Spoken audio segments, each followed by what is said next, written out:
దుచ్చెల సత్యనారాయణ అని ఒక బ్యాంకు ఉద్యోగి పాపం పోరాటం చేసి ఆయన ఉద్యోగం కూడా వదిలిపెట్టి ఆ ఫ్లోరైడ్ ఎఫెక్ట్ అయ్యి కాళ్ళు నడుములు వంగిపోయిన బిడ్డలను తీసుకెళ్లి ఢిల్లీలో ప్రధానమంత్రి టేబుల్ మీద పడేసాడు.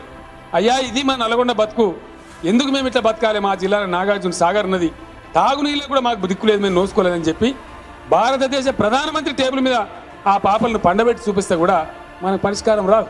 అహంకారం, జులుం. ఈ జులుం నుంచి మనం బయటపడాలంటే తెలంగాణ రాష్ట్రం ఒకటే మనకు శరణ్యం తప్ప వేరే కాదు. అందువల్ల మీ అందరితో కూడా నా ప్రార్థన ఏంటంటే దయచేసి మీ బంధువులు ఉండొచ్చు, మీ స్నేహితులు ఉండొచ్చు, ఆలేరు నియోజకవర్గమే కాదు పక్క నియోజకవర్గం కావచ్చు, పక్క జిల్లా కావచ్చు, అందరినీ కూడా దయచేసి ఎక్కడ మనం కూర్చున్న ప్రతి సందర్భంలో తెలంగాణ విషయం తీసి మాట్లాడి ఖచ్చితంగా అందరినీ ఈ వైపు తయారు చేయాలి. చేస్తేనే తెలంగాణ వస్తుంది గ్యారంటీగా. గంతెందుకు ఇప్పుడు ఇదే బ్రహ్మ పదార్థం ఏం లేదు. మొన్న ఎమ్మెల్యేలు వేరే పార్టీలు అయితే నేను పోయి వాళ్ళని బతిలాడితే వాడు రాపాయి.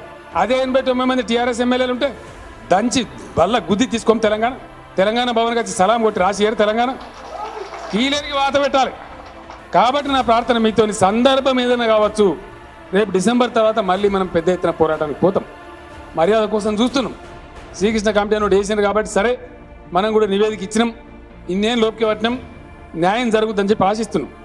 దాని తర్వాత డిసెంబర్ 31 తర్వాత తీర్పు మనకు అనుకూలంగా వచ్చినా వ్యతిరేకంగా వచ్చినా ఎట్లా వచ్చినా కూడా కేంద్ర ప్రభుత్వం మీద ఒత్తిడి పెంచడానికి బ్రహ్మాండమైనటువంటి పోరాటానికి మళ్ళీ మనం పోవాల్సిన అవసరం ఉంది.